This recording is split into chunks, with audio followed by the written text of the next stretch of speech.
I played a ton of games and subsequently done a crazy amount of grinding in my time. But you see, it's the way that the grind is presented that determines, typically, how quickly people will get bored of it. And partially, that's why I've been able to play through the same RPGs multiple times each. Final Fantasy X, mainline Pokemon games, any Kingdom Hearts game, to name a few. And all these examples feature you grinding out battles and fighting things to get stronger, so you're able to fight things that are harder.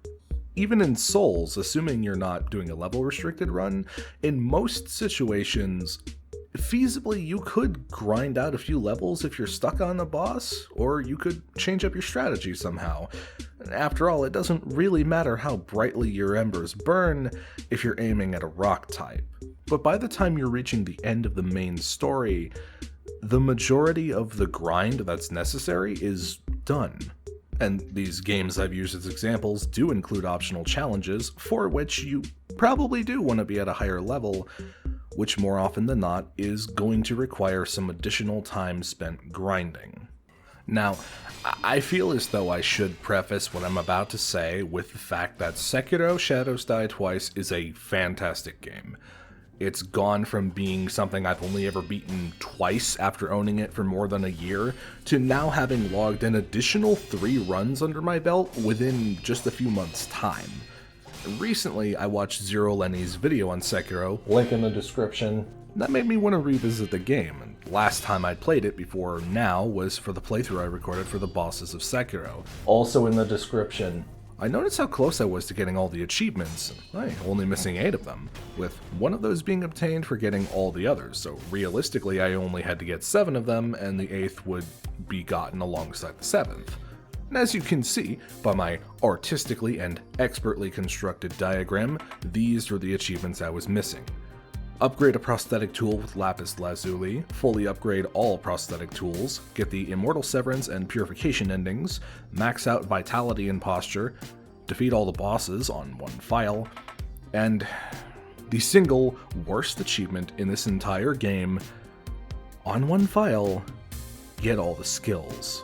And if you're unfamiliar with why this is the single worst achievement in the entire game, don't worry, I'll get there. Everything in this list is well and truly doable if you're dedicated enough. Hell, looking at the entire list of achievements bodes rather well, actually. It's mostly comprised of things you would expect to be there, achievements for beating certain bosses, one for every ending, fully upgrading the healing gourd, get all the prosthetic tools, all the ninjutsu techniques, A single non-Shura ending playthrough will net you a ton of these, assuming you also take some time to explore and, search every nook and cranny that you can. Your mileage may vary on whether or not you need a guide for some of these if, let's say you're like me and you couldn't be bothered to just search everywhere and try and find every prayer bead, for example, but the point still stands. Most of these achievements are things you could reasonably accomplish just by beating the game and doing a few side things. And really not very many of them are asking you to really go above and beyond.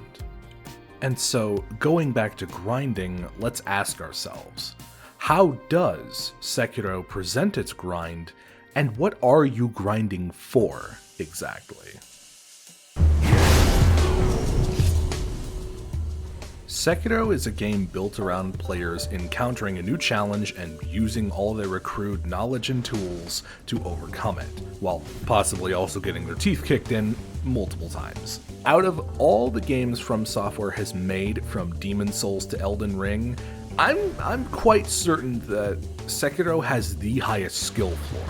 But critically, while it does share some game design elements of Souls and is also made by From Software, this isn't a Souls game. In Souls and Elden Ring, and also Bloodborne to a slight extent, you have a lot of different options for how you can build your characters, so no 2 playthroughs have to be the exact same as each other. In Sekiro, your options are so much more limited. You have Kusabi Maru, your sword, and later on, you get the Mortal Blade, another sword, which has a very limited use in moment-to-moment gameplay. The vast majority of the combat is focused on you getting your hits in while you can, as well as parrying what you can and dodging everything else. The major difference is that Souls gives you so many different options, and in Sekiro, it's basically all designed around the melee combat and whatever tips and tricks you can pick up in between the clashing of swords. And that's not necessarily worse. It's way more focused on one avenue of combat, which a lot of people say Sekiro has the best combat out of all the Souls games because of the limitations. Now, that's not literally all there is to it. You get a lot of different skills, both passive and active, you can use, as well as prosthetic tools, which, again, have very limited use in moment-to-moment gameplay, especially as a source of damage. So let's say for some reason, if you're playing a Souls game and you wanted to only use consumable items for damage, people like Yimfa have shown that that's possible. It's hard, but it's possible. In Sekiro, you can really only do that with Cheat Engine or like a mod to give you basically infinite spirit emblems. And let's face it, some of these tools just are not meant for combat. Like the finger whistles, they do have some combat utility. They can confuse animals like these monkeys, or the malcontent whistle can momentarily stun the Demon of Hatred 3 times in the whole battle. The Sabimaru is really only good against Orin, the Snake Eyes outside the gun fort, and the Okami warriors at the Fountainhead Palace, if I'm not forgetting anything. That's not to say that you can't get any good results in unexpected ways with any tools. You most definitely can. The grind in Sekiro is not about XP, first and foremost. It's about you, the player, accumulating knowledge. It may take you 10, 20, 30, maybe even 40 or 50 attempts to beat Sword Saint Ishin for the first time, but every time you die, you get a little closer. It may not feel like it, but you're learning something. You're learning more and more about how the fight works and what makes the boss tick. With exposure, you learn how to properly respond to certain attack patterns. Sekiro is a type of game that once you beat it, the skills you've developed that got you that far stick with you. I distinctly remember my very first run of the game taking me around 50 hours. Sekiro is not a very lengthy game at all. It was just such a new and tough experience for me that it took a long while to acclimate. Gyobu Masataka Oniwa, the first major boss that you have to defeat, took me so very long to finally defeat. For the life of me, I was stuck on this man for days. The lessons the game was trying to teach me just would not stick. Fast forward to now, having beaten Sekiro several times, I could basically beat Gyobu in my sleep. He is nothing more than a speed bump now. In Sekiro, you're grinding your skills instead of your skills. If you can get the very basics of parry timing, knowing when and how to strike and how to dodge and take advantage of perilous attacks, then really you're set. It's not to say that these optional skills aren't at all worth getting. Like, they are. Most of these passive skills give you bonuses. Being able to break an enemy's posture in only 2 deflects versus 3 or 4 gives you a serious leg up. And also some of these active combat skills are just really fun, like the Senpo Temple praying strikes. It's just body check enemies, it's really fun. So why is this achievement, Height of Technique, such a royal pain in the ass to get? Because it is antithetical to the sort of grind that Sekiro is built around. Put very simply, the grind is about building your skills, not Wolf's skills. And then here comes this achievement, this proverbial flick to the nuts, with the audacity to ask you to grind out an assload of levels to unlock every skill. And now, sure, not literally every single skill is obtained through the skill trees. Dragon Flash and One Mind are gotten by beating Ishin the Sword Saint and Ishin Ashina respectively. Mortal Draw is obtained alongside the Mortal Blade, about halfway through the game. And unless I'm forgetting anything, every other skill, passive and active, is unlocked through levels, or everything that counts towards the achievement anyway, I'm pretty sure. Sekiro also follows the typical RPG leveling structure, wherein every level you gain makes the amount of XP needed for the next one higher and higher and higher. To reiterate, this achievement is very, very well doable legitimately.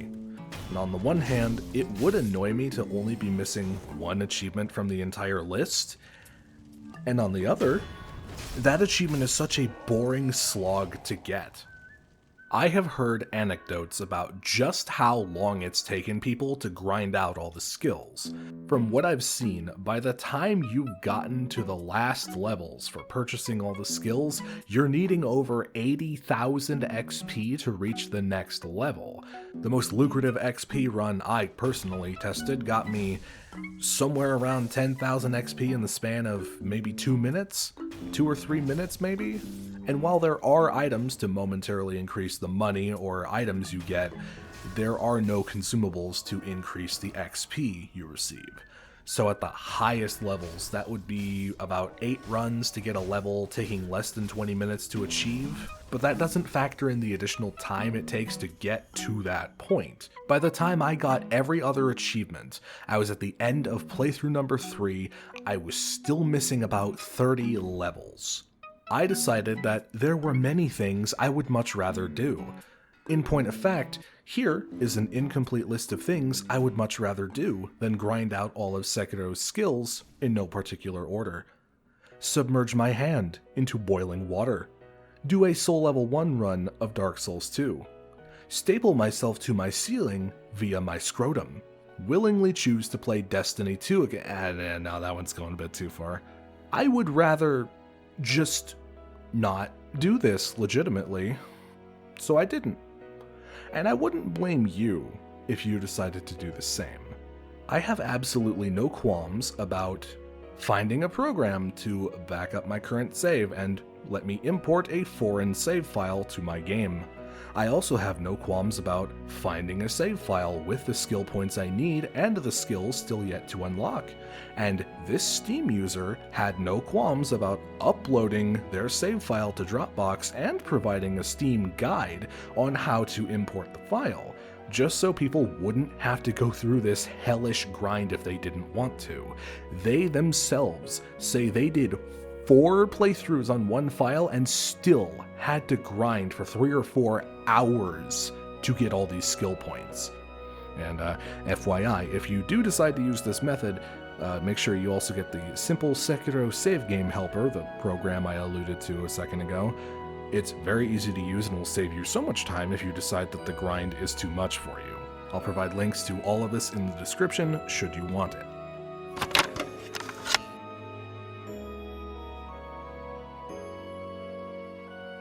So yes, I cheated it, because this grind is just too much. And what do you even get out of it? Some admittedly fun skills, but by the time you get them, you're already 4 playthroughs deep on average. I don't know about you, but I never play that many runs on a single character in any Souls game. I'm more of a brand new game, one and done run kind of person, you know? This amount of grinding for one achievement is just ridiculous. At least when I'm grinding in a Final Fantasy game, I'm making progress in the story, and that's mostly what I'm playing a Final Fantasy for. I know when I'm playing Kingdom Hearts 3, I'm not thinking, oh boy, only gotta get a few more synth materials so I can make this belt. No, I'm getting hyped the fuck up to beat the shit out of Xehanort. No, much more better. It is a drawing of a key. So, I suppose I only have one more thing to say, and that is, if you have done this grind legitimately, I salute you. Hats off to you, you absolute fucking mad lad.